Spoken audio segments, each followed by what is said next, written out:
அனைவருக்கும் வணக்கம். இன்றைக்கி கொஞ்சம் உடம்புக்கு முடியல, அதனால் நான் எதுவும் செய்யலை. சரி, உங்கள் கூட கொஞ்ச நேரம் பேசுவோமே அப்படின்னு நினைக்கிறேன். அதான் பேசலாம்னு பார்க்குறேன். இன்றைக்கி எங்கள் வீட்டுக்கு பக்கத்தில் ஒரு கல்யாணம் நடந்துச்சு. அதுக்கு அக்கம் பக்கத்தில் இருந்தவங்கெல்லாம் போயிட்டு வந்தாங்க. போயிட்டு வந்தவங்க பேசினாங்க.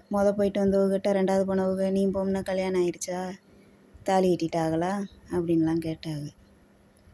அப்புறம் ஜோடி பொருத்தம் எப்படி இருந்துச்சு அப்படின்லாம் கேட்டாங்க. அது இப்போ உள்ள ஜென்ரேஷனுங்க தானே எல்லாம்.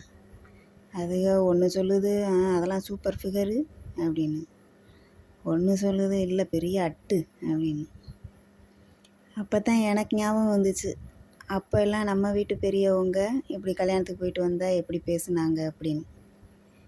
ஒரு கல்யாணத்துக்கு போயிட்டு வந்தவங்ககிட்ட கேட்பாங்க, நீ போகும்னு திருப்பூட்டிட்டாங்களா அப்படின்னு தான் கேட்பாங்க அந்த கல்யாணம் முடிகிறது.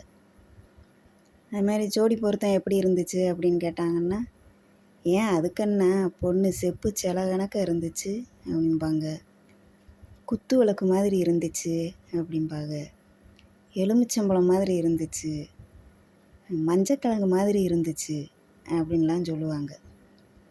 ஜோடி பொருத்தம் எப்படி இருந்துச்சு அப்படின்னா அதையும் கேலியா கிண்டலா, ஆமாம் காக்கா பக்கத்தில் எலுமிச்சம்பழத்தை வச்ச மாதிரி இருந்துச்சு, கருணக்கிழங்கும் மஞ்சக்கிழங்கு மாதிரி இருந்துச்சு அப்படின்லாம் சொல்லுவாங்க. அது மாதிரி நம்ம இப்போ சொல்கிறோம், ஒரு செயலை செய்யணும்னா ஒரு 4 சுமங்கலிகளை கூப்பிட்டு செய்யுங்க அப்படின்னு சொல்கிறோம். அப்போல்லாம் அதை அவங்க 4 வாவரிசிகளை கூப்பிட்டு செய்ய சொல்லணும் அப்படிம்பாங்க. வாவரிசின்னா வாழ்வரிசி அப்படின்றது தான் வாவரிசின்னு சொல்கிறாங்க போல். அப்படி பார்த்தா நம்ம அவங்கள கிராமத்து ஆளுக வயசானவங்கன்றோம். எனக்கு என்னமோ அவங்க பேசுனது தான் பிடிச்சிருந்துச்சு இப்போ நம்ம பேசுகிறத விட. அதனால தான் சரி இதை அவங்கக்கிட்ட சொல்லுவோம்னு தோணுச்சு, சொன்னேன். நன்றி.